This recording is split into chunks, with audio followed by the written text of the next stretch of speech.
Good morning, ladies and gentlemen. Last night, we saw two big trades. One of them I have already talked about on this channel I guess it was three, because Drew Holiday and Bogdan Bogdanovic went to the Bucks. So there's already a video out about that one. Now we are talking about the Robert Covington trade between the Portland Trail Blazers and the Houston Rockets. However, before I talk about this trade too much, I just want to leave a reminder for you to like and subscribe. I've been enjoying all the support I've been receiving lately. Let's keep it up. It helps you because you get to get all of the great NBA content that I have been pumping out lately, and it helps me because I get some support. So leave a like and subscribe. Without further ado, let's talk about the Robert Covington trade. We'll start with this trade from the Blazers' point of view, since they are the team that's really looking to, well, I guess both these teams are in spots where they are looking to contend, but apparently the Blazers are much more all in than the Rockets are based off of this particular move. So, what does Robert Covington add to this team? Quite a bit. I think that this is a really nice fit for them. They now have a menacing defensive front court with Robert Covington, Zach Collins, and Yusuf Nurkic. Covington is the kind of player that you absolutely need when you play a drop coverage scheme like the Blazers do. Yusuf Nurkic is a really good center in the drop. He's a good rim protector, and he has a really big body, so he takes up a lot of space and plugs up the lane for opposing teams. However, when you have a guy like that, you need a guy that can cover all bases and really do a great job as a help defender, as well as a guy who can also be capable on ball. And Robert Covington fits that role as well as anyone in the NBA outside of Giannis Antetokounmpo and Anthony Davis. He's incredibly versatile. He's a good defensive playmaker. He gets lots of blocks and steals, which allows his team to get out in transition. And he's also a pretty solid three-point shooter. So he's an incredibly valuable player, and I think he's a really nice fit on the wing for this Portland Trail Blazers team. He's a significant upgrade over Zach Collins at the power forward position, as he has a bit more offensive game. He's less injury prone than Collins, and he's also a more experienced and at this point better defender. Although I do think Collins has a lot of room to grow and a lot of defensive potential on that end of the floor. The Blazers now have a best lineup of Damian Lillard, CJ McCollum, Gary Trent, Robert Covington, and Yusuf Nurkic, and I think that lineup has a chance to be very deadly. In this past playoffs, we saw the Blazers face off against the Lakers, and in Game 1, the Blazers were actually able to take that win, which surprised a lot of people and led to many people, such as Charles Barkley, to make crazy predictions in the Blazers' favor. However, LeBron James took over the series from there, and the Blazers did not win another game, although injuries to Damian Lillard and Zach Collins did help out the Lakers. However, Robert Covington could have been the missing piece of the puzzle a little bit for the Blazers. He would have been by far the best matchup for LeBron that they could have had, and he also could have allowed some extra floor spacing on the offensive end. They were playing guys like Wenyen Gabriel and Mario Hezonja for minutes, and that's not really something that you want in the playoffs. So Covington would have really helped them out in that series, and I think that that's something the Blazers were really thinking about when they made this transaction. Losing Trevor Ariza is a bit of a hit, as he was a solid option for them in a wing rotation. However, Covington is a big upgrade over Ariza, and I don't think that that's much of a problem. Giving up the 16th pick and a future pick, although it does have some protections, is a bit questionable when you have an aging core like this. But I think that the Blazers have a top 12 player in the NBA in Damian Lillard. And when you have that type of player, you really need to try to win and focus on trying to get that championship. And Robert Covington has a chance to come in and be an extremely impactful player for this team and allow them to really raise their ceiling to a new level with his ability on the defensive end as well as a floor spacer. This team still has some holes that they need to address. With Hassan Whiteside's free agency, they don't really have a backup center. On the point guard position, Anthony Simons is the backup, and I do believe that he has a chance to take a step forward and improve and become a legit rotation piece on a playoff team. They're going to need that from him because he's the only point guard, backup point guard option that they have. And I don't think that that's a position that they'll be looking to address in free agency. Although bringing in a cheap option such as Jeff Teague or someone of that caliber could be a solid idea in case Simon's development does continue to be stunted.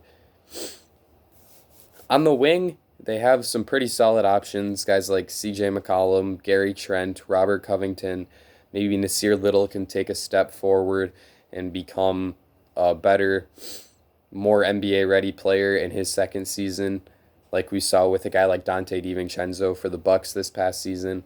Rodney Hood has a player option. If he accepts that, he is always going to provide some scoring off the wing for your team. So on the wing, they do seem to have some pretty solid options. It's really just those big men spots where I think that they need to improve.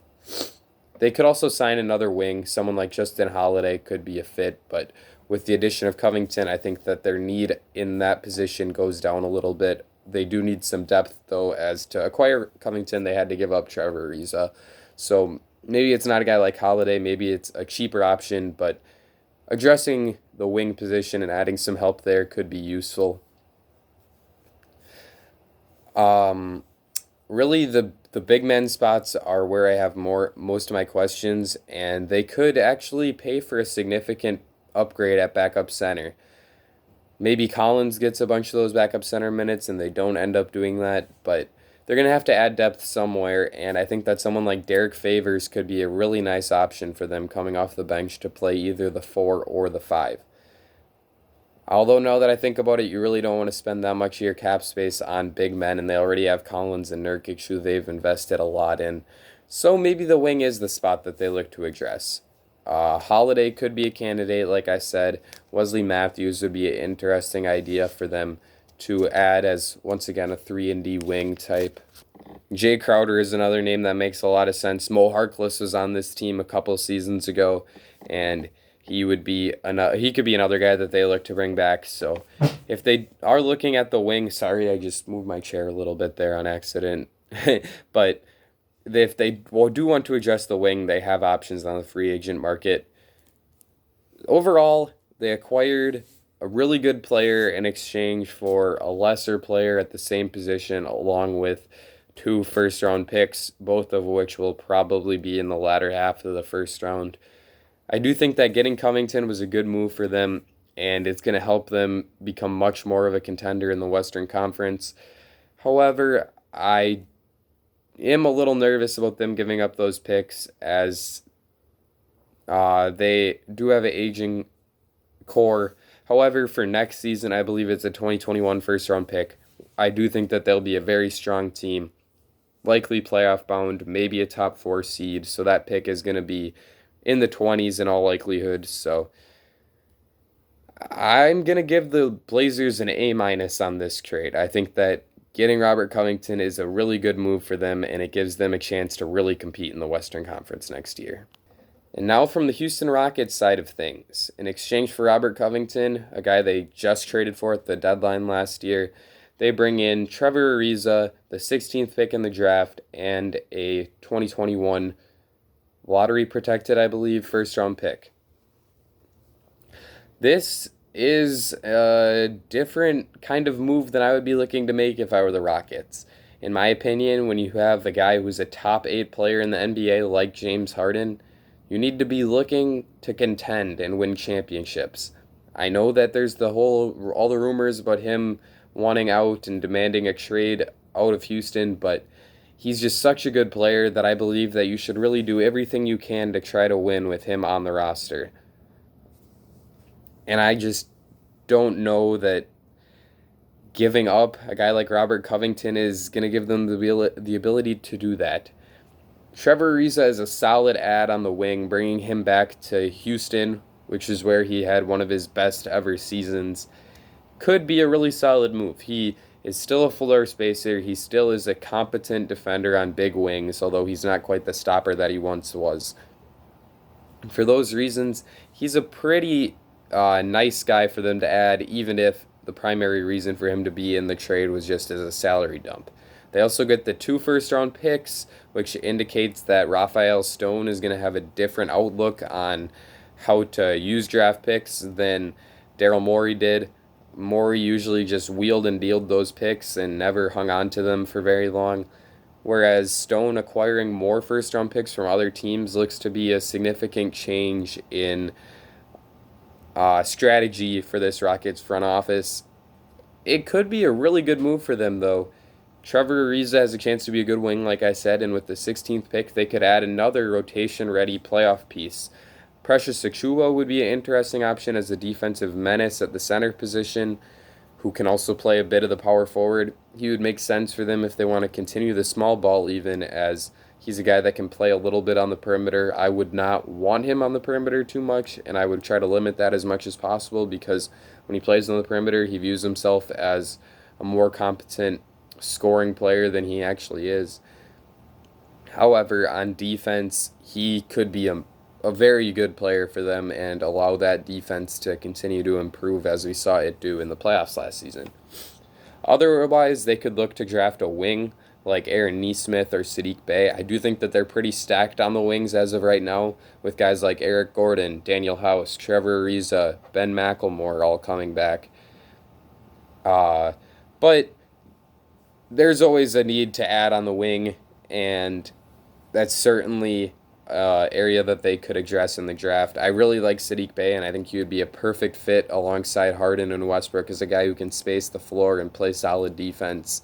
Even if he's just coming off the bench, he could give you some really good minutes, and we've seen the Rockets develop that type of 3-and-D player in guys like Daniel House and Ben McLemore in the past. So Sadiq Bey could be just another clog in the Houston Rockets developmental system, and I would be very interested in him as a fit there. So if he's there, he would be a guy I'd be interested in.